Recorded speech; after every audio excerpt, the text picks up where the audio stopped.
بسم الله والحمد لله والصلاة والسلام على سيدنا رسول الله وعلى آله وصحبه أجمعين. By the name of Allah, the most merciful, the giver of mercy, and prayings and blessings and greetings be upon our Master Muhammad sallallahu alaihi wasallam and upon his family and his followers and upon all the prophets and messengers. So today we'll continuing. Um, we're still in the rational knowledge, and we talked about a lot of things. And today we are going to get into um, the butter. We'll get into the actual, like, um, the core of this. And it's going to be logical. It's going to be very, very logical. And when we are done with this, you can actually go and, you will be able to understand philosophy. So, first of all, we talked about the mind, and we said that the mind is the highest authority in knowledge regarding the human being. Everything and anything you want to judge, you want to know, the end source is the mind. So, if you have the mind and it's a tool and you don't know how to use it, they could convince you in a couple of things that are not coherent and contradictory, but you would say yes, even though your mind may feel that this is not okay, but you don't know how to prove otherwise. But when we study those things, you would have the tools. You would have the tools sharpened and know how to use them. Why do we need the mind? Because again, it's the highest authority in knowledge regarding human beings. That's it. We don't have anything higher than this. That's like uh the last defense line. That's it. And so the mind is the one preventing us from throwing ourselves into fire, literally and metaphorically. How would you not go into fire? Because you have a mind. Literally, you don't throw yourself into fire because of your mind, because you think. Metaphorically means you don't get yourself into danger and things you know that will actually harm you. So the mind is the one doing that for you. And that's why it's called al-aql in Arabic. And how you write it is A-L dash A-Q-L, al-aql, or A-K-L, al-aql. What aql means? Um, it means like the thing that tides you. You know how the horse have this thing around his mouth and his head, and you could like hinder the horse and steer the horse? That hinder is does yaqil. It hinders him. And you know what normally like some kind of tribes or some people wear in Iraq or Saudi Arabia or Jordan, they kind of wear this thing on their mind, or on their head, I'm sorry. It's like a scarf. And then on top of it, they put this kind of round thing. This round thing they put on top, it's like a thick rope. This thick rope is called iqal, agal. It depends on the accent. It comes from aql, iqal. It means it surrounds something. It actually gives you the limits. It gives you, the ends. It gives you the kind of the line. You know how people, when they say, that's a red line, don't cross it. That's the border, that's the limit. Why would you want to know that? Because if you are on a cliff and you don't know where's the limit, you will fall and you will break yourself or kill yourself. And for us, that's not good. Not in this life and not in the life after. And we would know later, well, is there a life after? We would discover that with the mind. But why it's called aql or aql, it's because it actually hinders you. It actually controls you so that you do not throw yourself into fire, literally and metaphorically.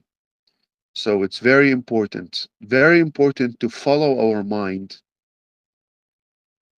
because it will saves us. It will tell us the truth. The mind is the tool that was created in us to reveal the truth for us. And that's why later, when we get into the mind and we start learning about how it works and start using it the right way, we will get to the truth and we will get to God by the mind without overriding it with using all the right methodologies and ways. So that's the beauty about Islam, the final religion, that it never tells you to override what's in you. It actually makes you using it to the utmost limits to know the truth, because the truth, as they say, will set you free. But that's when it's correct, not when it's made up and contradictory. So let's start with rational judgment. This is the meat and the butter. This is the most important thing we will learn so far.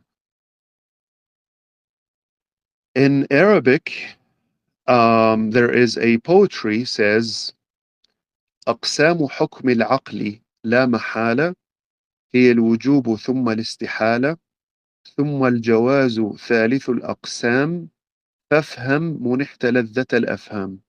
What is that in English? It would translate to this: the divisions of rational judgments are three and cannot be exceeded: necessity, then impossibility, then permissibility, or you could say uh, possibility uh, as the third.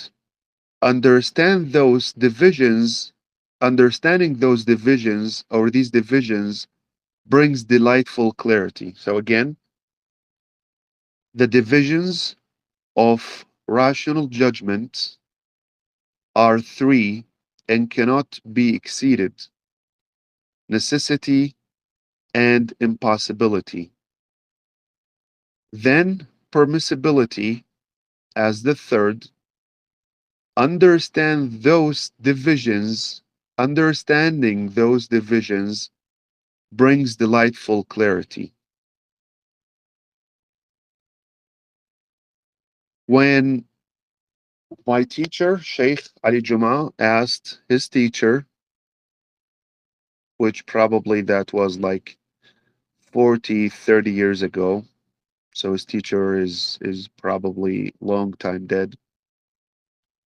When he asked him about the extremist people and why do they actually started, inventing heresy in Islam and starting to want to hurt people and throw people with kufr and that they are disbelievers and judging people very very negatively and destroying humanity and doing those things. He said, why are they doing those things? He said, because they did not learn those two lines of poetry. They did not learn it. If they have learned it, they would have understood everything, which what we will going to be doing, inshallah. Those two lines of poetry are part of a system. Actually, it's a poetical system that teaches you the Islamic aqidah, the Islamic creed.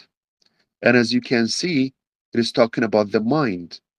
The mind is an essential piece, and it's the core, and it's the thing that the entire creed revolves around.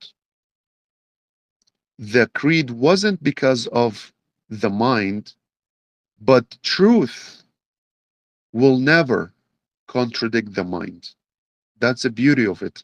Because the one who created truth, the one who created reality, the one who created the human and his mind, is the one who revelated the book, and he is the creator. So what he created never contradicts. That's the beauty of it. So, what do we get from those two poetry lines? The divisions of rational judgment are three and cannot be exceeded: necessity and impossibility, then permissibility as the third. Understanding those divisions brings delightful clarity. We understand this when rational mind judges something, when the rational mind or when rational judgment tries to judge something, it will judge it with one of those three divisions, with one of those three sections. The first one is necessity, means that thing has to exist. It cannot be non-existence. And we will learn in depth about all that. Not today, maybe, because today I have other things also. But next lesson and the lessons after, we will know exactly what they mean. So the first thing is necessity, which means very simply that thing cannot not exist. It has to exist. For example, um, a cause for an effect. If you are in a room and you know it's your room and nobody is there living with you, and then you put, for example, you have a table, a high table like a normal table, and then you bring your bottle of water and put it on the ground, which is way down below, and then you leave the room and come back to the room half an hour later, and you see that the bottle is not on the ground, it's on the table again, and you're certain you put it on the ground. Your mind necessitates that there is an effector, there is somebody or something did that. Your dog, your cat, jinn, a thief, something did it. It's a necessity for the mind that judges that for every effect there is a cause. For every effect there is an effector. It's impossible for every effect, like an effect without an influencer is impossible. And that's the other type. We said necessity and then impossibility. Impossibility is the opposite of necessity. Necessity necessitates that this has to exist. So an influencer has to exist. It's a necessity. If we see an effect, for example, if you go outside your house, or if you're driving in the city and there is kind of a dent in the middle of the wall, of some wall, you know that it's good. Or somebody, the wall was clean and somebody did graffiti on the wall. You know that there is an influencer, somebody who actually did it. Even though you do not know who did it,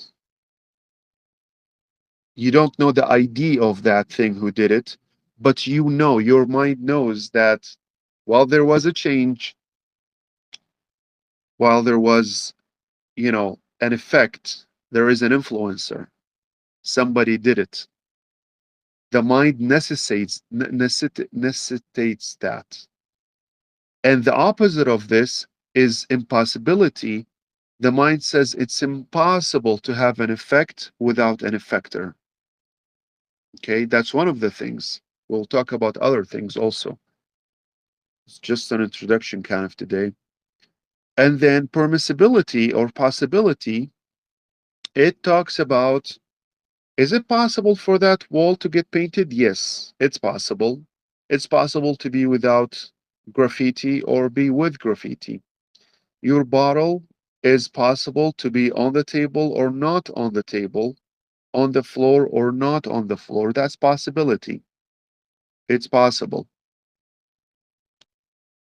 So,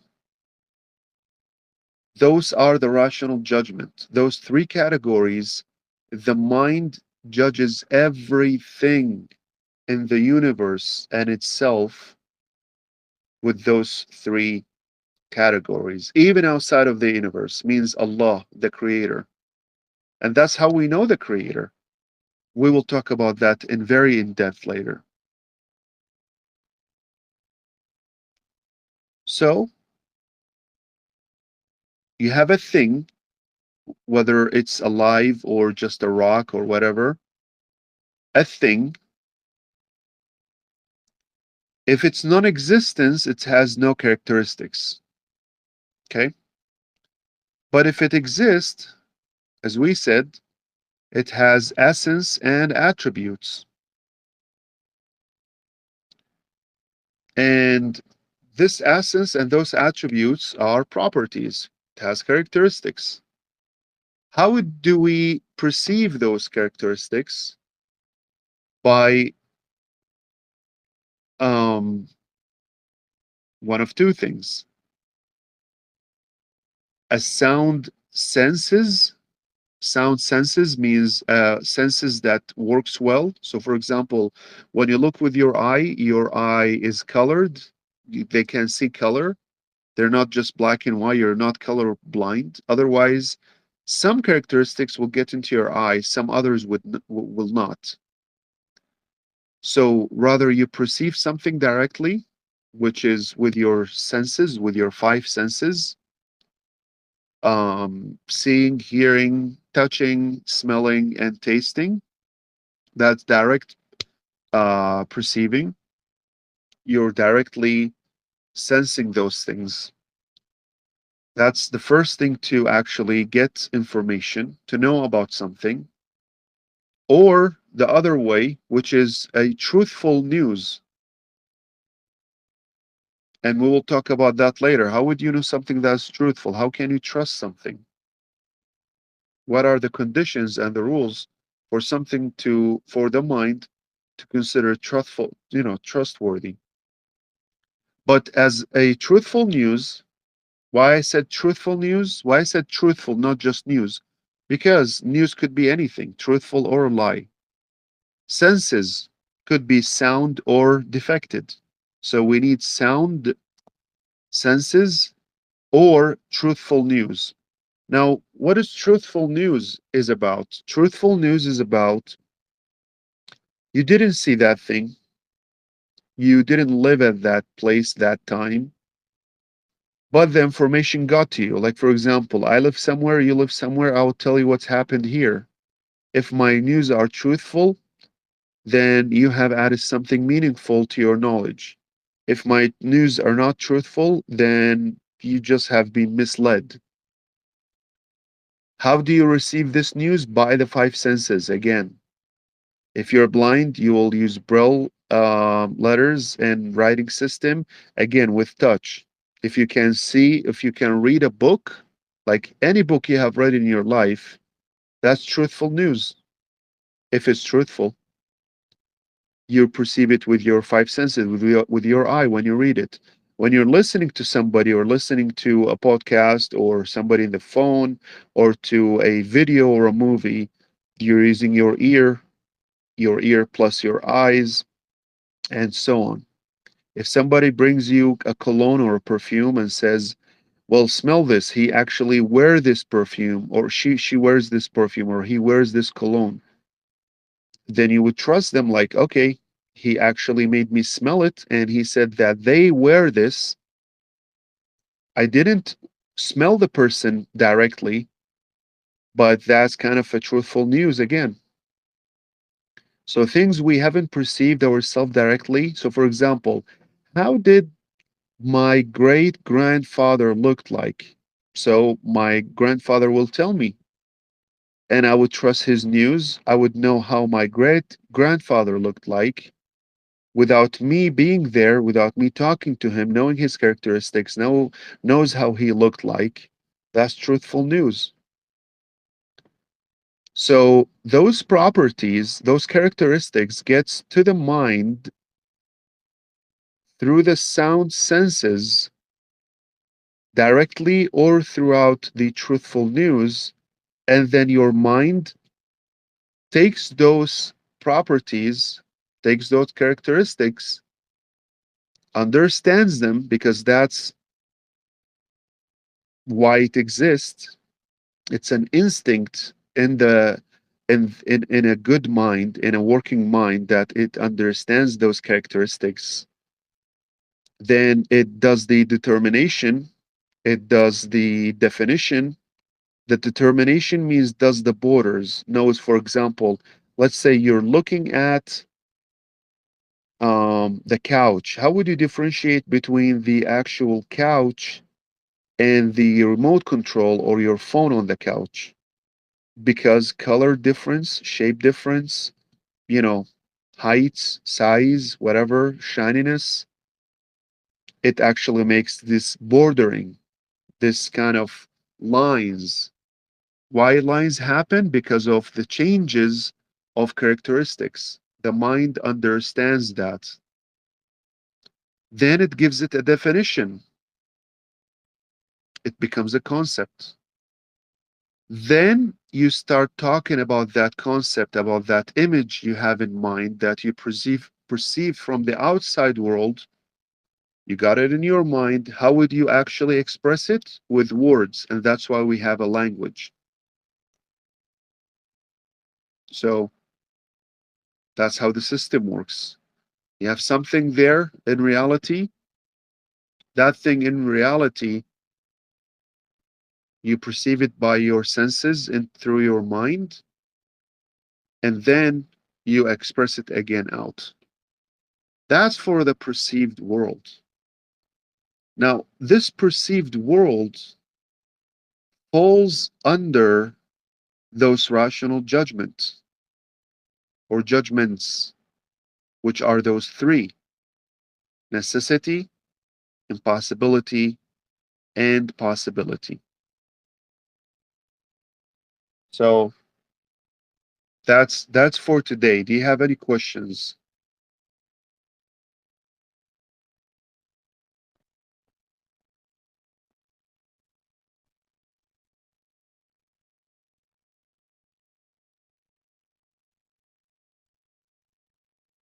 Okay.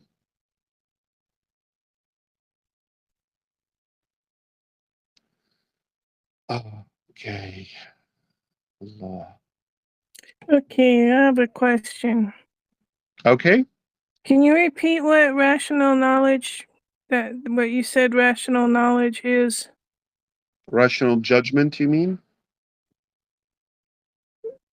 Rational judgment is what I heard. National Yep. rational knowledge is what I heard. Um, rational knowledge? Yeah. Oh, yeah, the thing we were talking about earlier, everything we were talking about earlier, the last lesson and the lesson before it and so on. And this lesson, and until I tell you we're moving on to the next knowledge type, which is analogical or empirical knowledge. All of what we're talking about here is rational knowledge, means it's rationally, it's done by the mind. It's something logical done by the mind. the mind can judge it, the mind can understand it and deal with it, so that even if you, like, for example, what is a rational knowledge? The things we talked about today, for example, necessity, impossibility, and possibility. The mind judges on something to be one of those, cannot, be anything else. For example, what is rational judgment? Your rational knowledge, your rational, not judgment, your rational knowledge is, for example, when I tell you one is the half of two, that's rational knowledge. Even if you do not have anything outside of your mind, if you were born in a solitude, alone, know nothing inside of space, your mind knows that two things that are equal, one of them is the half of the whole. Your rational knowledge knows, even without observing anything outside, without any kind of empirical knowledge, which we talked about the senses and the truth news and everything, your rational knowledge knows that the whole is larger than the sum or the part of that whole. So 100 is larger than 99, even though 99 is so big, but 100 is larger than 99. So those are kind of, we will talk about that later. That's what we are doing, but that's rational knowledge. That's what we are talking about right now. This is the section we're talking about. This contradictory. For example, something exists and doesn't exist at the same time in the same context. Impossible. The mind never except that. The mind even cannot imagine that. Like, even if you want to imagine something that exists and doesn't exist at the same time in the same place, the mind cannot even imagine it. The mind doesn't accept it. So that's part of rational knowledge. What we have been talking about after we have finished the chapter before it, chapter 2, which is characteristics. We had so far 3 chapters. Chapter 1, which is language, chapter 2, characteristics, and then chapter 3, which is sources of knowledge, and the first source of knowledge we're talking about so far, which is rational knowledge. Okay, cool. Is that cool? Thank you. Yep, you're welcome. Cool. So we will meet inshallah next week if Allah allows us. See you later. Be good. Assalamu alaikum wa rahmatullahi wa barakatuh.